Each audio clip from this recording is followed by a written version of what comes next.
성경에서 어떤 구절들이 변개되었는지, 어떤 구절들이 삭제되었는지, 어떤 구절들이 첨가되었는지를 잘 공부하면 마귀에 대해서 충분히 잘 알 수 있습니다. 마귀가 어떤 생각을 하고 있는지는 성경에서 어떤 구절들을 고쳤는지, 어떤 구절들을 없앴는지, 또 어떤 구절들을 슬쩍 집어넣었는지를 보면 마귀가 어떤 생각을 하고 있는지를 잘 알 수 있겠죠.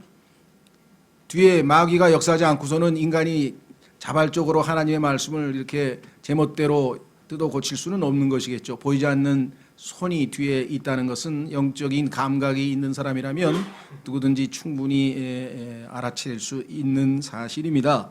자, 그래서 저희는 3년쯤 된 것 같은데요. 이 광림수도원에서 수련회, 여름 수련회에서 구약과 신약의 약 59절 정도씩 각 109절에 걸쳐서 마귀가 도대체 어떤 구절들을 뜯어 고쳤는지를 공부를 한 적이 있습니다.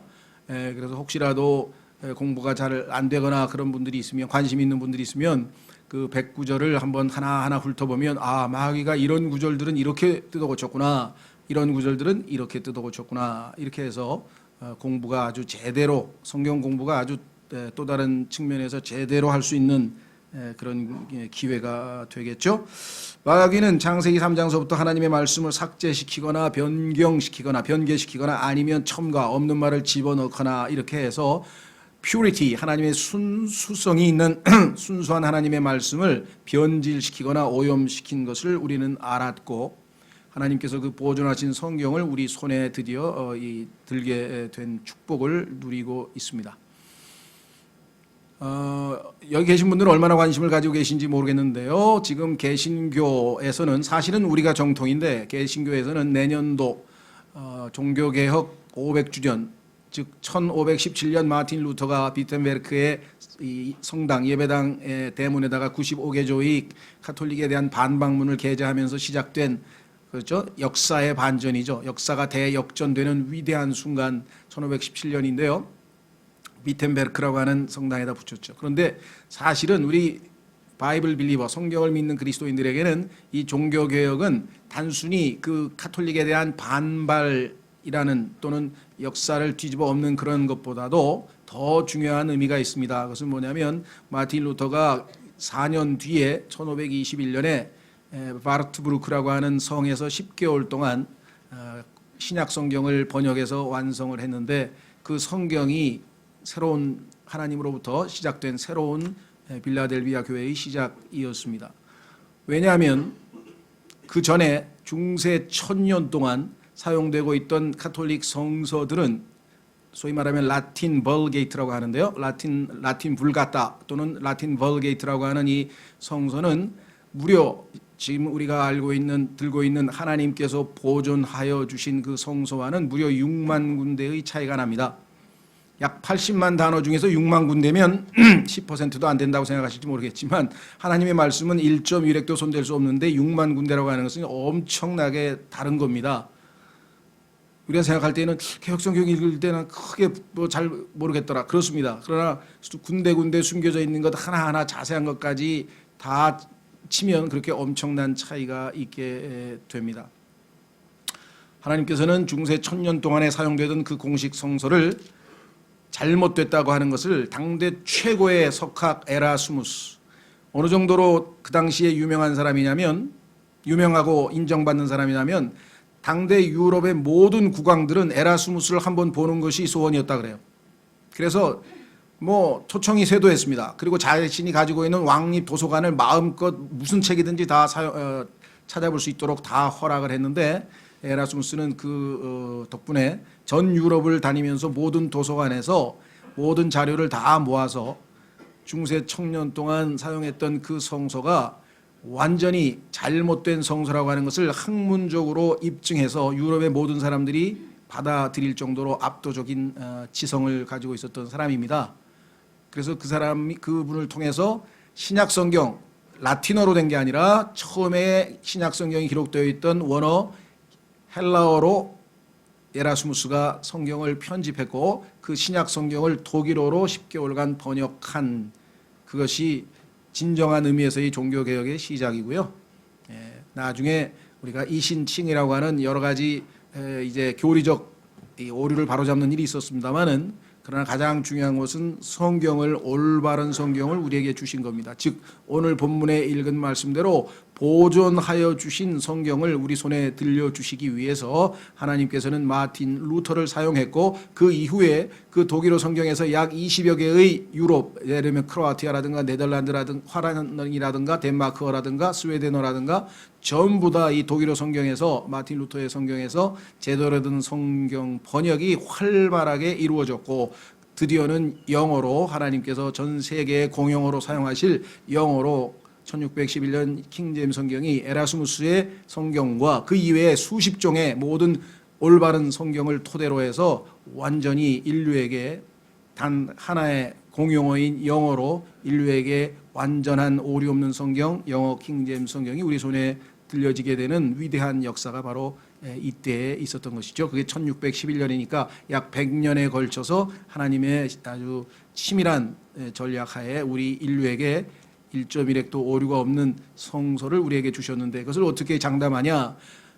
1611년서부터 지금까지 약 400여 년에 걸쳐서 수없이 많은 학자들과 수없이 많은 이 사람들이 이 성경에 오류가 있는지 심지어는 인명, 지명, 철자 하나까지 이잡듯이 다 뒤졌는데 단 하나의 오류가 없다고 여지껏 지금 현재까지 그렇게 밝혀져 있기 때문에 우리가 안심하고 우리는 뭐 이미 안심했죠. 왜? 하나님께서 지키시겠다고 보존하시겠다고 약속하셨는데 전지전능하신 하나님께서 그 약속을 못 지키신다면 우리가 그 하나님을 왜 믿어야 되느냐? 그렇죠? 그렇다면 당연히 우리는 믿고 있었지만 여전히 역시 신실하신 하나님께서 우리에게 그 성경을 우리 손에 들려주셨다.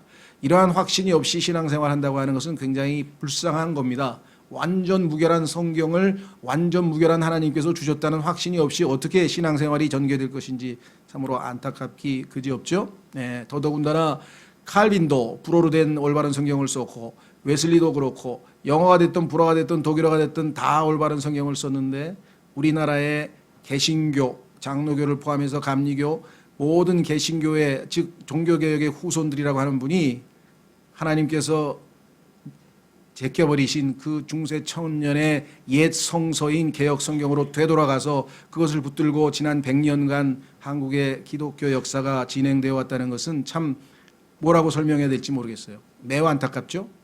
하나님께서 왜 그렇게 허락하셨는지 우린 잘 모릅니다만은 그러나 1994년 우리 손에 드디어 이제 올바른 성경이 주어졌고 개정을 거쳐서 지금 현재 우리 손에 들려 있게 됐습니다. 앞으로 하나님께서 얼마나 더 가다듬어서 정말 이 번역에도 전혀 문제가 없는 그런 성경이 우리 손에 쥐어들지 그거는 이제 좀 지켜봐야 되겠죠. 왜냐하면 영어 성경은 200년에 걸쳐서 완성됐는데 우리는 지금 20여 년밖에 안 됐기 때문에 지금 현재 우리가 가지고 있는 이 한글 성경이 100% 완전하게 번역이 됐는지 그거는 점검 기간이 더 필요하겠죠. 그래서 영어를 필요한 경우에는 우리가 항상 대조하면서 우리가 확인하는 것을 주님이 허락하셨다. 그래서 우리가 한영대역 성경이 필요한 것이라고 말씀을 드린 바가 있습니다. 자, 그래서 오늘은 놀랍게도 마귀는 다른 무엇보다도 사람들이 구원받는 것을 원치 않습니다.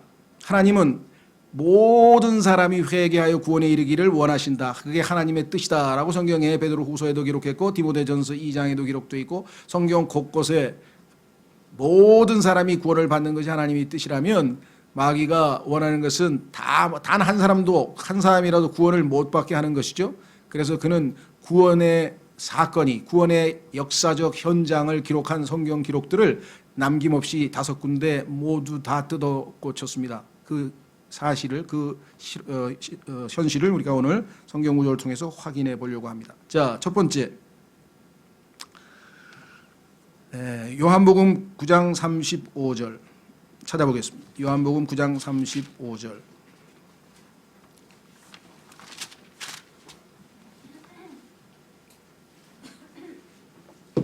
지난주에 요한복음 강의를 들으신 분들은 중복되겠습니다만은 바로 이 부분이 지난주에 우리가 살펴본 내용인 것 같으네요. 자, 어쨌거나 요한복음 9장 35절에 보면 요한복음 9장 전체가 여러분 잘 아시는 태어나면서부터 눈먼 자에 대한 주님의 치유 사건이죠.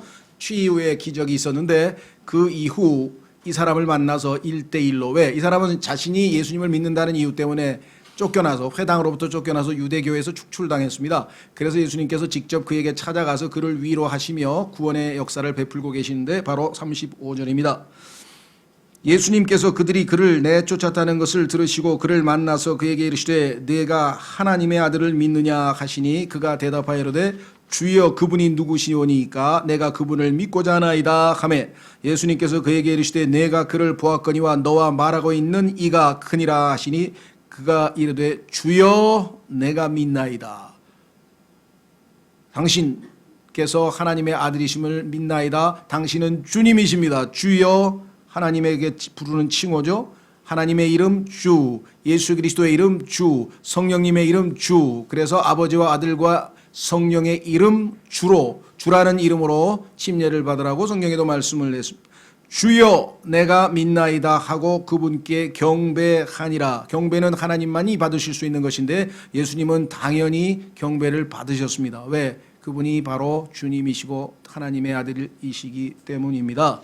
그때 왜 여기서 내가 사람의 아들을 믿느냐 35절에 성경을 다 뜯어 고쳤을까요? 요한복음 20장에 가면 답이 써 있습니다. 요한복음 20장.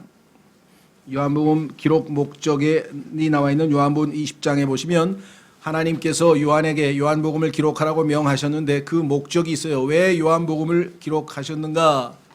30절.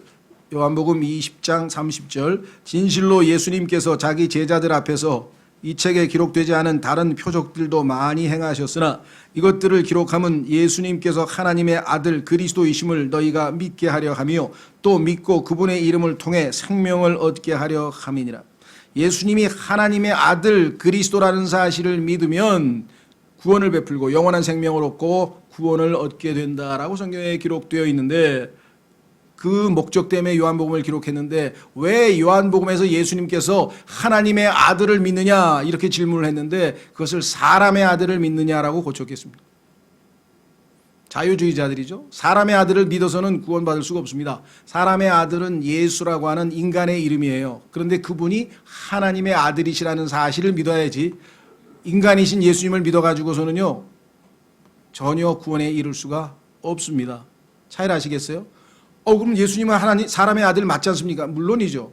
예수 그리스도는 하나님의 아들이시었으나 이 땅에 인간의 죄값을 치르기 위해서 인간의 몸을 입고 사람의 아들로, 즉 이 땅에 인간의 몸을 입고 나타나셔서 자신을 화해 헌물로, 자신을 속죄 헌물로 하나님께 바치셨죠. 그러나 우리에게 구원을 베푸시는 분은 하나님의 아들이신 예수 그리스도께서 하나님을 통해서 하나님께서 우리에게 베푸시는 거지 사람의 아들을 믿어서, 사람의 아들은 우리의 죄값을 치르기 위해서 사람의 아들이 되신 거예요. 왜? 사람을 구하려면 사람의 생명이 필요하죠. 성경에 보면 하나님의 정하신 법칙은 눈에는 눈, 이에는 이, 그렇습니다. 사람을 구하려면 사람이 희생이 돼야 됩니다. 짐승을 바쳐가지고는, 짐승을 희생물로 해서는 사람을 구원할 수가 없습니다. 그래서 하나님이신 분이 인간이 되지 않고는, 하나님으로서는 죽을 수도 없고 하나님이 죽는다고 하더라도 인간을 대신할 수가 없고 인간을 대속할 수가 없습니다. 그래서 예수 그리스도는 인간이 되셔야만 반드시 인간을 구원할 수 있었기 때문에 인간으로 오신 것뿐, 그러나 그것은 죄값을 치르기 위함이요 부활하신 다음에 그는 하나님의 아들이셨구나, 이분이 인간뿐이 아니셨구나 라는 것을 만천하에 선포했다고 성경에 써 있습니다. 확인해 보겠습니다. 로마서 1장. 로마서 1장으로 가시면 예수 그리스도의 부활로 인해서 이분이 33년 동안 우리와 함께 살고 지상에 살았지만 이분은 하나님의 아들이셨구나, 신성을 지니신 분이셨구나 라는 사실을 온 천하가 알았다는 것이죠. 왜? 죽음을 이기신 분이시니까. 로마서 1장. 로마서 1장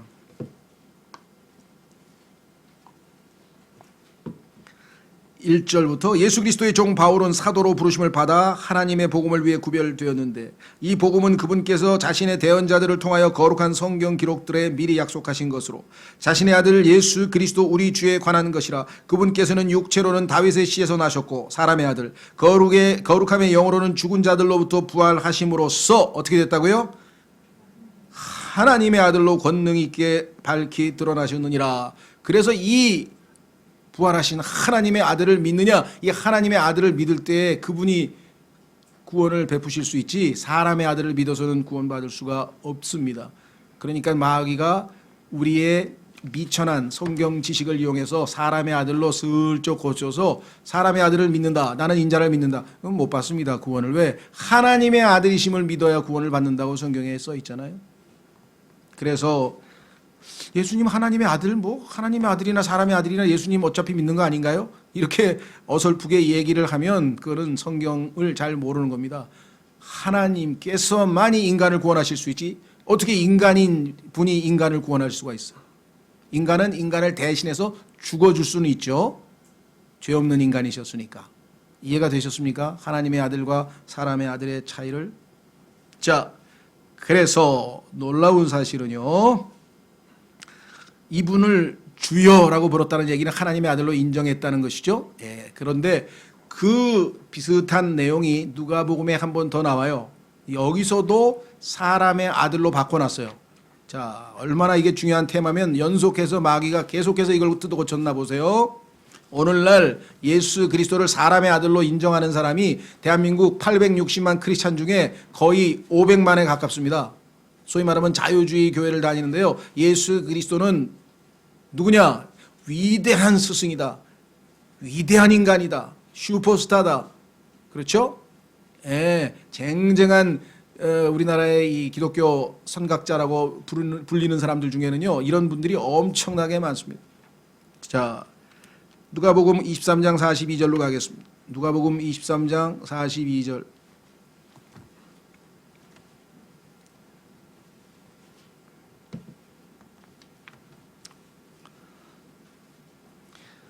오른쪽과 왼쪽에 두 강도가 지금 달려 있습니다. 예수 그리스도께서 이제 한 강도에게 대화를 나누고 있습니다. 39절부터 매달린 범죄자 중에 하나는 그분을 욕하며 이르되 네가 만일 그리스도이거든 네 자신과 우리를 구원하라 하되 이것은 넓은 길로 가서 구원받지 못한 한 인류 즉 영원한 멸망에 던져지게 될 인류의 대표자이죠. 반면에 여러분과 제가 속해 있던 또 다른 사람은 누구냐? 40절 다른 하나는 되받아서 그를 꾸짖으며 이르되 네가 동일한 정죄를 받고서도 하나님을 두려워하지 아니하느냐? 41절 우리는 우리가 행한 일에 합당한 보응을 받으니 자기 죄를 인정하고 영원히 멸망의 대가를 치러야 할 죄인임을 하나님 앞에 인정하게 됩니다. 그렇죠? 참으로 공정하게 정죄를 받거니와 이 사람은 아무 잘못도 행하지 아니하였느니라 하고 아무 잘못도 하지 아니한 분이 우리같이 정죄받아야 마땅할 자 the just 의로운 자가 the unjust 불의한 자를 대신하여 죽으셨다고 베드로전서에 기록되어 있는 내용이 바로 이 기록이죠. 이 내용 아닙니까? 그렇다면 예수님께서 이 사람의 마음의 믿음을 보시고 뭐라고 정하셨나 보십시오. 예수님께 이르되 자 그래서 신앙 고백이 나옵니다. 예수님이라고 하는 인간의 이름입니다. 예수라고 하는 유대인들의 이름 중에 예수가 많아요. 사도행전에 보면은요 바예수 예수의 아들이라는 사람도 있고요. 오늘날에도 예수라는 이름 많습니다. 특히 라틴 아메리카에 가면요 헤수스란 이름이 많아요. 헤수스가 지저스예요. 헤수스란 이름 여러분 아마 많이 들어보셨을 거예요. 라틴 아메리카 스페인 이쪽에 가면은 자 그런데 인간 예수님께 이르되 42절 예수님을 십자가에 지금 달려있는데 예수님께 이르되 주여 지금 요한복음 9장 35절에서 하나님의 아들이심을 믿고 주여 하면서 내가 믿습니다. 경배하면 경배했던 바로 그 사람과 똑같은 경배의 모습을 보이고 있죠. 주여 주께서 주의 왕국으로 들어오실 때 나를 기억하옵소서. 나는 당신이 주님이시여 하나님의 아들이심을 믿습니다. 그 신앙 고백 아닙니까? 그분이 주님이라고 하는 것은 인간을 초월한 존재임을 인정하게 됩니다. 즉시 그를 받아들여 주십니다. 왜? 믿음을 보셨으니까. 예수님께서 그에게 이르시되 진실로 내가 네게 이르노니 오늘 네가 나와 함께 낙원에 있으리라. 아직 예수님께서 부활하지 않으셨기 때문에 잠시 낙원에 머물다가 예수 그리스도께서 부활하신 후 그들도 부활해서 데리고 승천하셔서 포로로 사로잡아서 아버지께 바치셨다고 에베소서 4장 8절에 기록되어 있습니다. 자, 그렇다면 우리는 이 예수님께 이르되 주여를 어떻게 뜯어 고쳤나? 마귀의 subtlety, 교활함을 봅니다. 어떤 교활함이냐? 성경도 안 읽는데 사람들이 아무도 모를 거야. 걱정하지 말라 이게. 어떻게 고쳤냐? 그랬더니 예수님께 이르되를 싹 빼고 하고 이르되 예수님께를 싹 빼고 예수여, 예수님 이렇게 고쳤어요. 당신께서 주의 왕국으로 오실 때에 나를 기억합소서. 예수는 뭐라고 말씀하셨습니까? 뭐라고 말씀했습니까? 사람의 이름이라 그랬잖아요. 사람의 이름. 즉 사람의 아들로서의 예수를 인정하진 그런 뜻이에요. 그러나 사람의 아들에게 주여 하라고 하나님의 아들로 인정했다고 하는 얘기는 그 믿음을 보고 구원을 베푸시겠다고 하신 약속을 따라 구원이 임하지만 예수여 교활하죠. 그냥 읽으면 아니 예수님 보고 예수님이라 그랬는데 뭐 잘못된 거 있나? 잘못된 게 있죠. 뭐가 잘못됩니까? 예수님을 보고 예수님이라 했으니까 그것 가지고는 구원이 일어날 수가 없죠. 예수님을 하나님의 아들이신 주여 주님이라고 부르면 그렇죠. 구원이 임합니다. 저를 보고 김영균 씨 그러면 그 사람은 괜찮은 사람이에요. 그냥 정상이에요. 그런데 어떤 사람이 저를 보고 주여 그러면 뭐예요? 그건 도른 사람이죠. 근데 예수님은 맞다 이거예요. 예수님을 주여라고 부른 사람만이 구원을 받을 수 있다 이 말이에요. 그러니까 이 세상에서 여러분과 저는 사람 취급을 못 받죠. 왜? 저 사람들은 2000년 전에 그 예수가 창조주 주님이래 하나님이시래. 미쳤나 봐. 그런 얘기는 별로 안 하지만 들려오죠. 보는 눈빛이 그렇잖아요. 여러분이 진정으로 신앙 고백을 했다면 여러분이 믿는 내용을 알리지 않았다면 모르겠지만 정말 그거를 믿고 있냐고 따질 사람이 어디 주변에 한둘이겠습니까? 여러분이 그걸 알린다면. 그렇죠?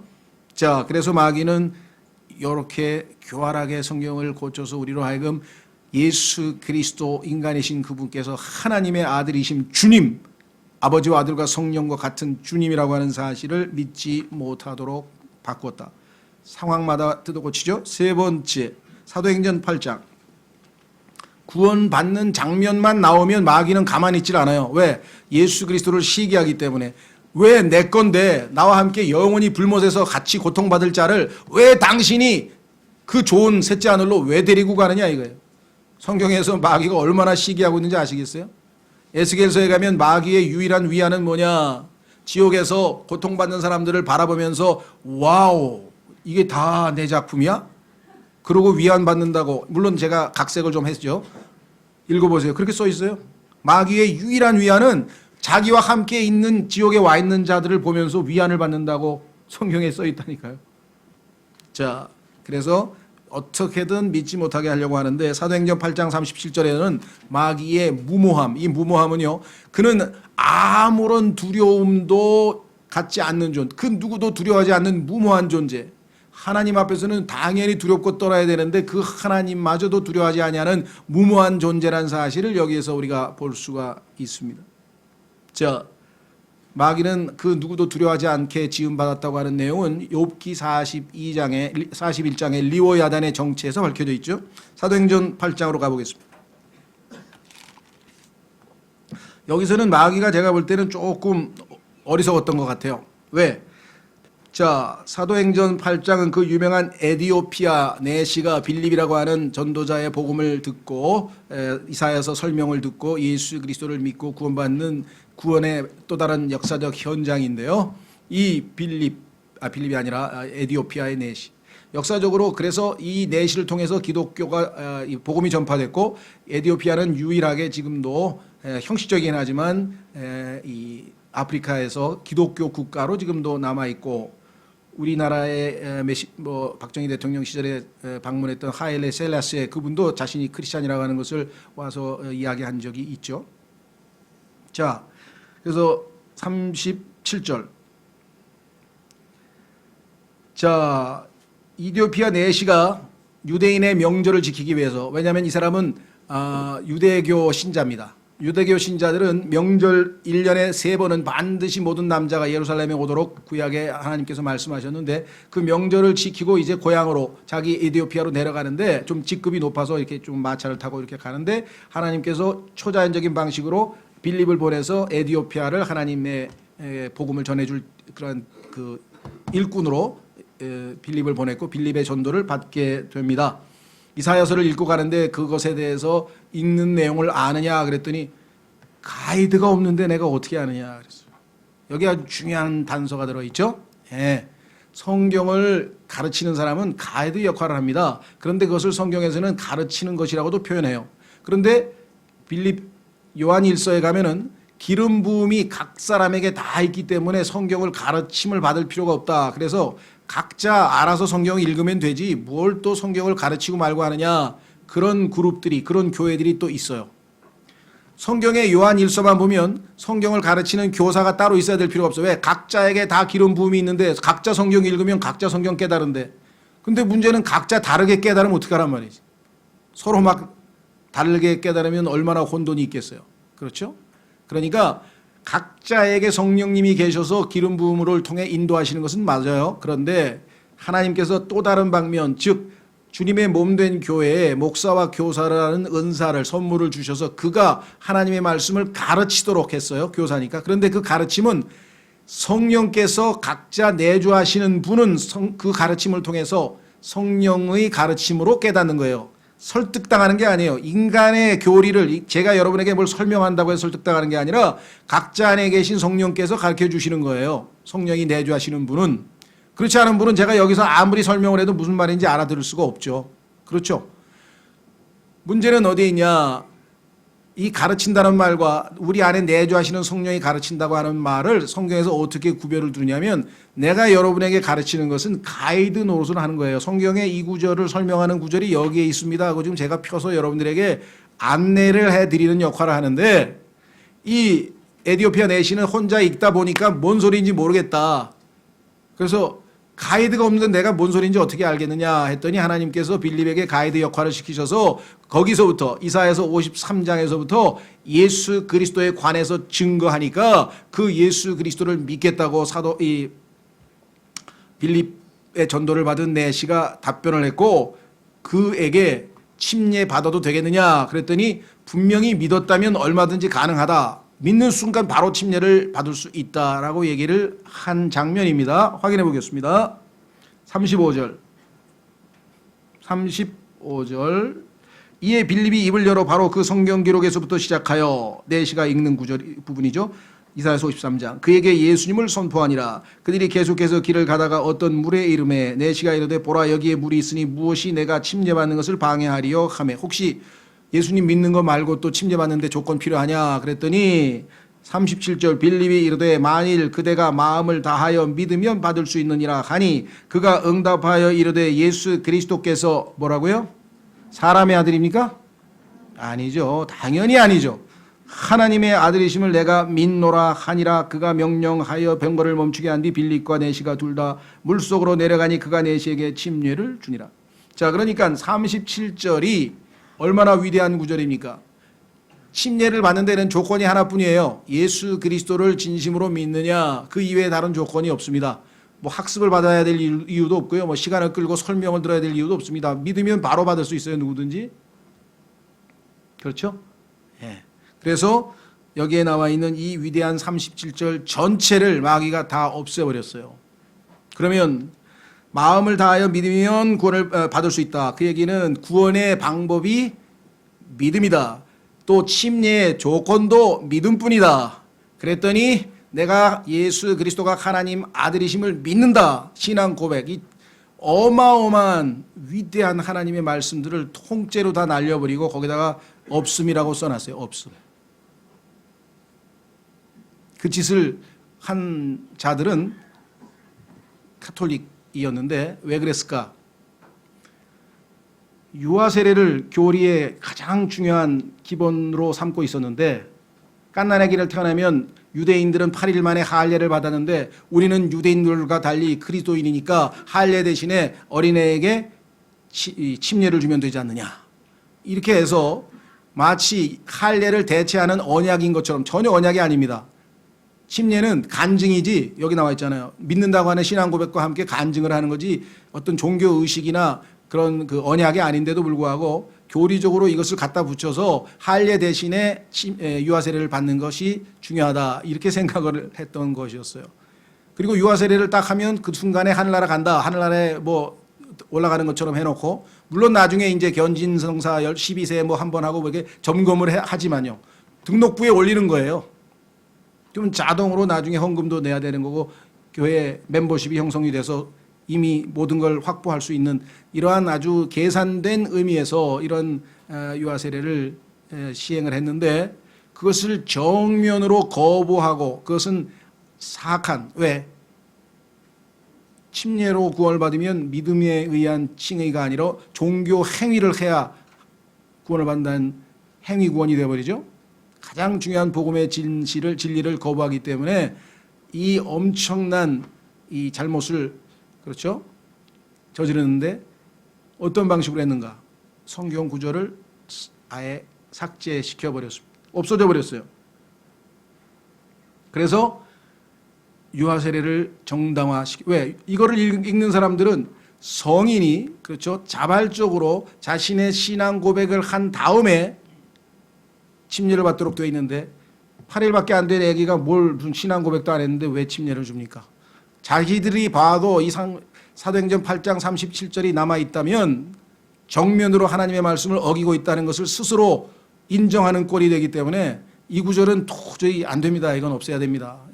누가 그렇게 얘기를 했는지 모르지만 그런 결정하에 없어졌을 것으로 추정이 되겠죠. 네. 하나님의 아들이신 예수 그리스도를 믿습니다 하면 당신은 확실하게 구원받았군요. 그러면 침례받는데 아무런 다른 조건이 필요 없습니다. 같이 내려가십시다. 침례받고 그 다음에 어떻게 됐습니까? 39절 그들이 물속에서 나와 올라올 때 주의 영께서 빌립을 채워가심으로 내 신은 그를 더 이상 보지 못하더라. 내 신은 기뻐하며 자기 길을 가되. 얼마나 축복을 받았습니까? 기뻐하면서 그죠? 구원받은 걸 확인하고 침례를 받고 간증도 했습니다. 만천하에 내가 이제 예수님을 하나님의 아들로 믿습니다. 저의 옛사람은 죽습니다. 이제 새 사람으로 새로운 창조물로 하나님께 대하여 의에 대하여 살았습니다. 이제 새로운 인생을 살아갈 것입니다. 이렇게 간증까지 다 했으니 기쁘지 않을 수가 없겠죠. 그래서 기뻐하며 갔다라고 성경에 분명하게 써 있네요. 어떤 분들은 그래도 어린애가 태어났는데 그 아이를 하나님께 그래도 바친 거 아닙니까? 유아세례. 그렇게 자꾸 미화시키는데요. 그 마음 자세가 잘못됐다는 건 아니에요. 그런 마음으로 했다면 그 마음은 선이라 할지라도 하나님께서 명백하게 정하신 게 아니잖아요. 그거는.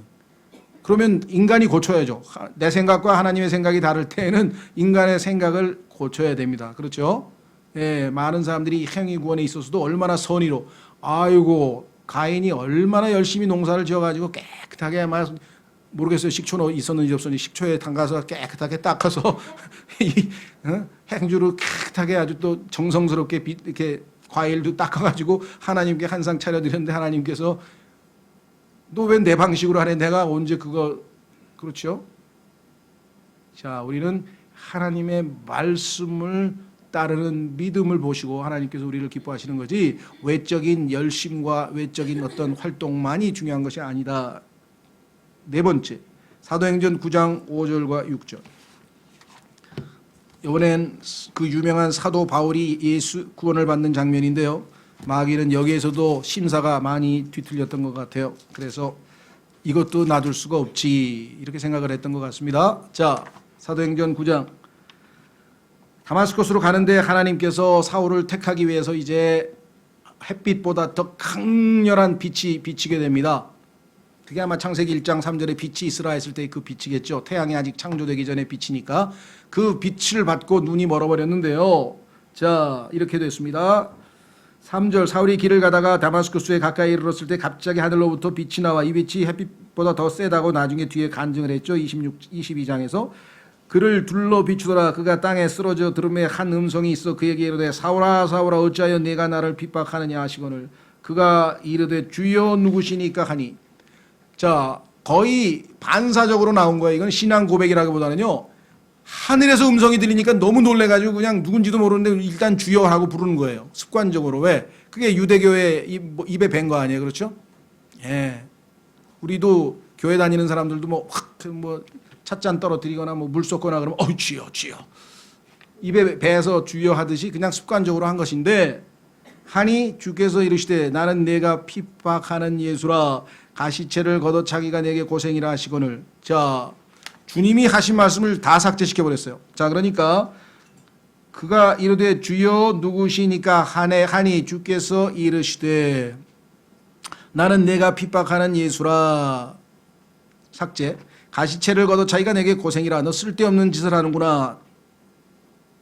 나를 대적하면 너에게 유익이 될 게 없다는 얘기죠. 세 번째, 그가 떨며 놀라 이르되 주여 내가 무엇을 하기를 원하시니까, 여기까지 삭제시키고 주여 누구시니까 라고 한 대답에 주께서 그에게 이르시되 일어나 도시로 들어가라. 답변도 안 해주시고 예수님이 자기 자신이 누구인지 아무런 답변도 안 하고 바로 일어나 도시로 들어가라. 그럼 얼마만큼 삭제를 시킨 겁니까?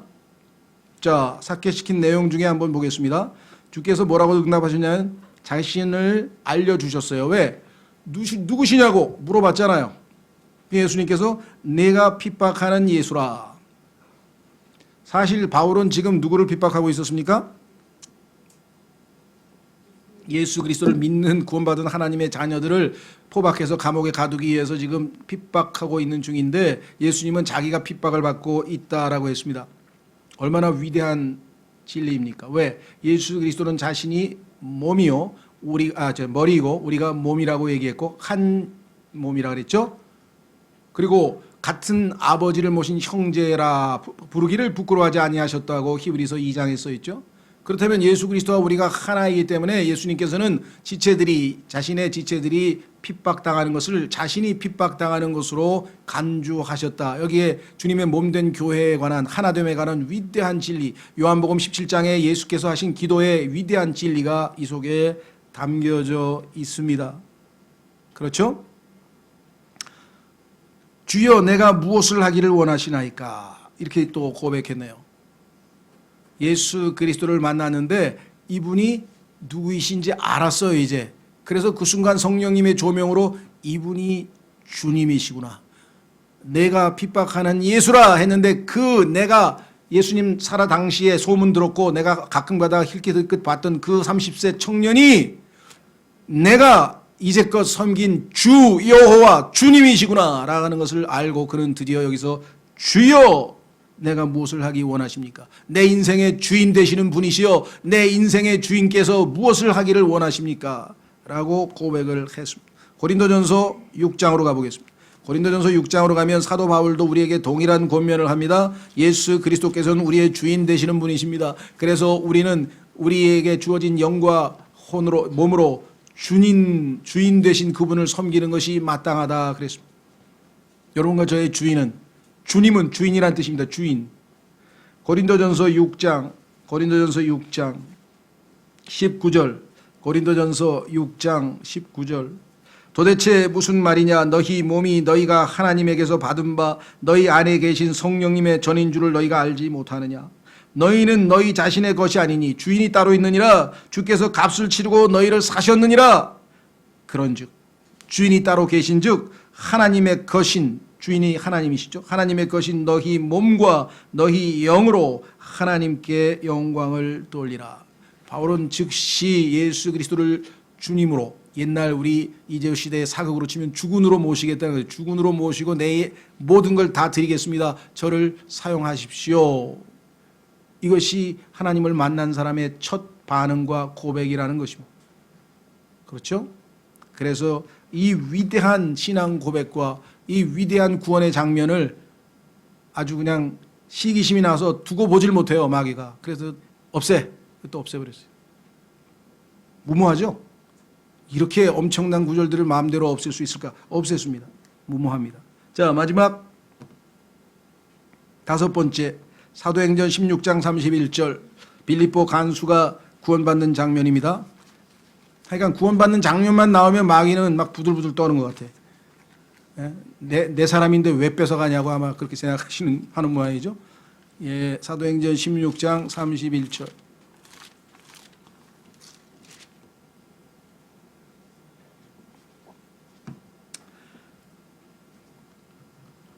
빌립보 감옥에 갇혀있던 바울을 하나님께서 기도를 통해서 이제 기적과 같이 감옥문이 열리고 이제 나오게 됩니다.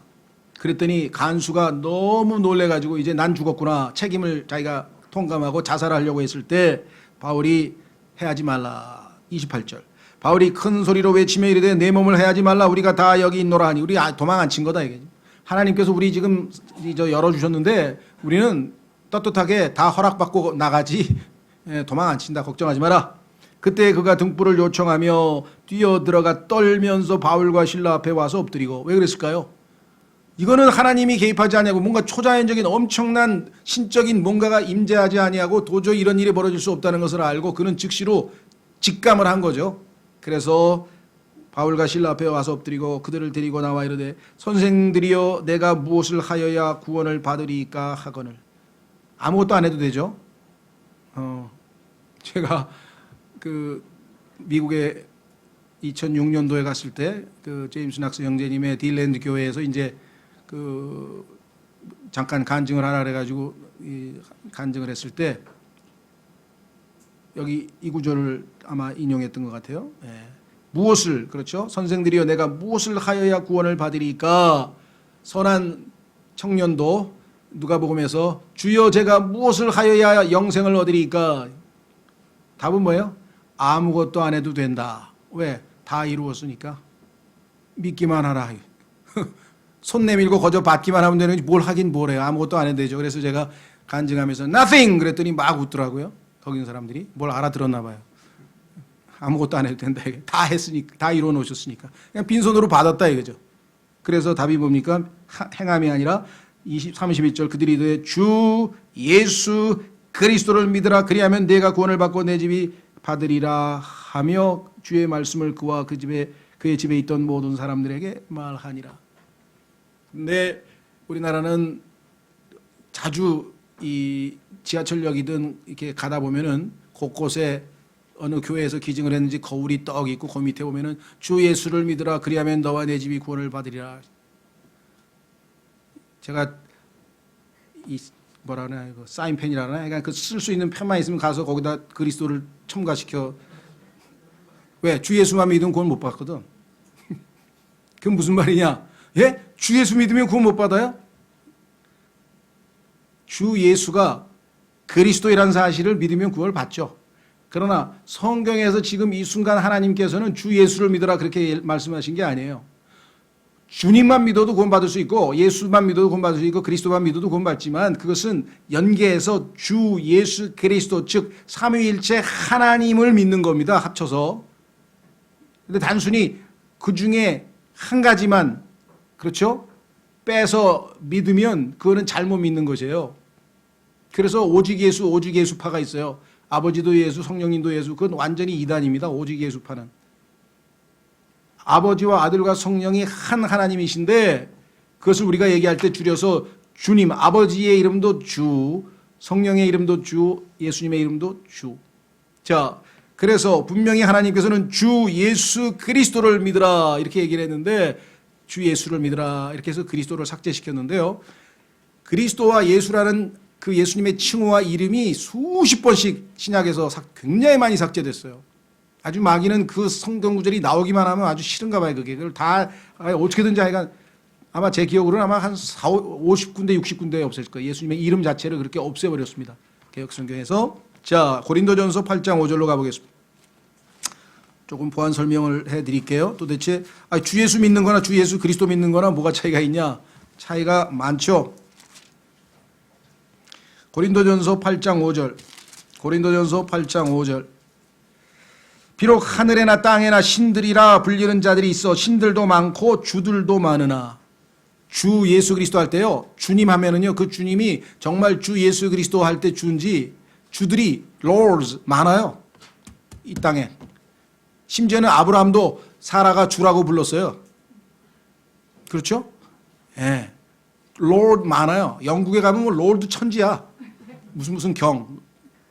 영국의 귀족 중에 lord가 경이라는 뜻이어서 세고 셌어요. lord. 그 다음에 예수는 또 성경에 보면은요. 유대인들 중에 예수라고 하는 이름 가진 사람 많아요. 히브리어로는 여호수아 또는 예수아. 그죠? 헬라어로는 예수아. 히브리어로는 여호수아. 그다음에 또 히브리어의 요시아. 이게 다 같은 이름이에요. 예수. 예수라는 인간 이름 가지고 있는 사람 많고 지금 스페인 쪽이나 이 중남미 쪽에 아까 말씀드린 것처럼 헤수스 많습니다. 이 예수란 뜻이에요. 예수란 이름 가진 사람 많아요.